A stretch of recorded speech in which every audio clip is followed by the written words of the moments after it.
What would happen when you take the idea of a zombie apocalypse and mix it with social commentary on the Japanese work culture, especially in the office workplace?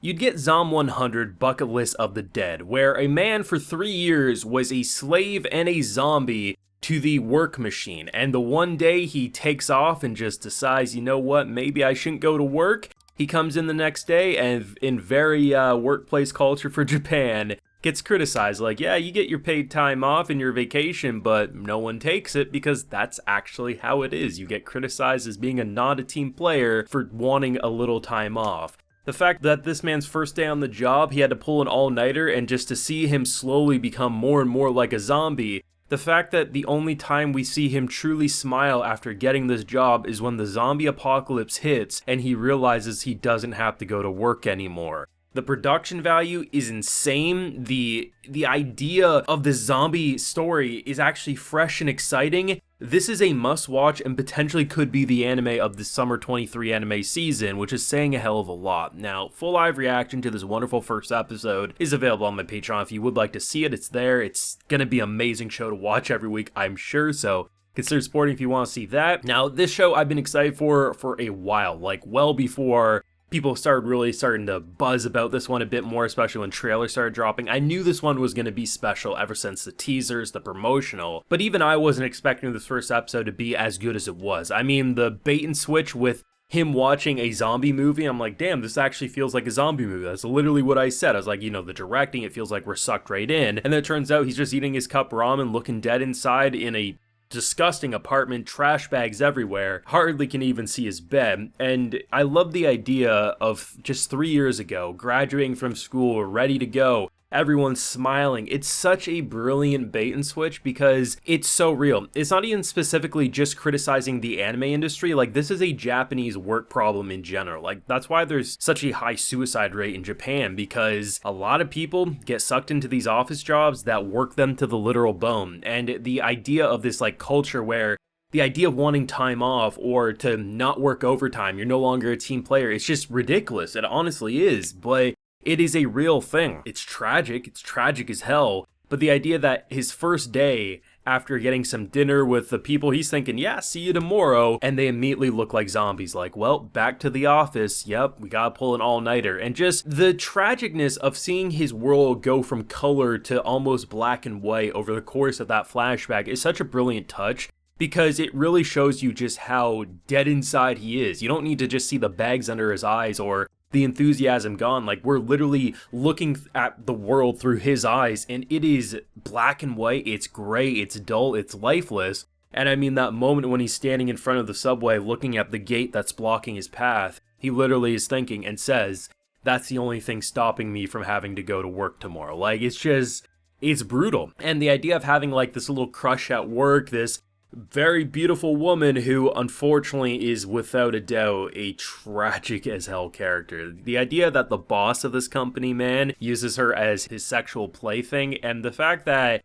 honestly, I wasn't sure what to expect, because I remember there was a girl in the poster image, and I couldn't remember if it was going to be her or not. So when he's like rushing over to see her, and then he like uses his sports skills to tackle that fat ass out the window and splatter him like it was in Left 4 Dead, just to see her in zombie form, and then just like the idea of just saying like, I always loved you, and then running off because of course he doesn't want to kill her. The hook of a man who for the past 3 years has had no hope in life, now having a bucket list for the dead. He has 100 things he wants to do before he dies, and now in the zombie apocalypse, his vacation time can't be criticized because literally everyone's dying and fighting for their life. I like how they simultaneously hit on the brutality of a zombie apocalypse. I mean, these zombies be fast, they be brutal, and honestly, it's nice to see how terrifying the zombies are. But on the flip side, you have this hopeful atmosphere because for so many in these types of office workspaces, the only thing they could hope for is literally an apocalypse, a plane crashed into their building so they don't have to come into work the next day. The idea that his only way of having a bucket list and being able to fulfill it is if the zombie apocalypse happens. It's such a double-edged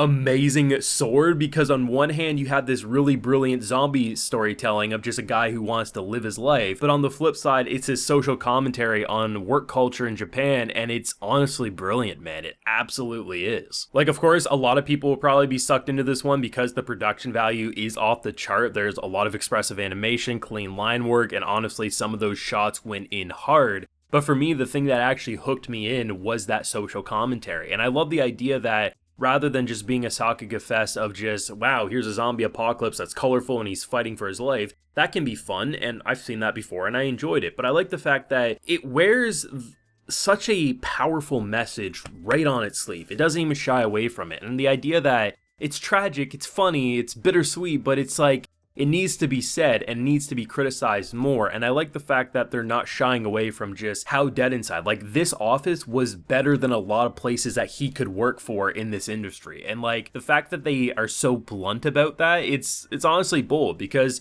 obviously we can look at animators in Japan sleeping under their desk, pulling all-nighters, working for scraps. Hell, most of them make more money by working at McDonald's than they would at an animation studio, right? But it's the idea that it's larger than just the animators. It's this work culture in Japan with these office spaces in general. And while some are better than others, some don't have to suffer like this. Most do, many do. And it's insane to see just like the boldness of the theme and message overall, and how it really wants to paint something that is beautiful and colorful and violent, but has an important message to tell all at the same time. And that's why shows like these for me usually become my anime of the season. Like, I like all the big shows airing this season, of course, and they could end up being my overall anime of the season. It's possible. But I'm pretty good with first episodes realizing, for me personally, what's going to hook me in the most. And out of everything I've seen so far, there's only a couple extra shows I need to watch this season, and I'm pretty sure they're not going to hook me in this hard.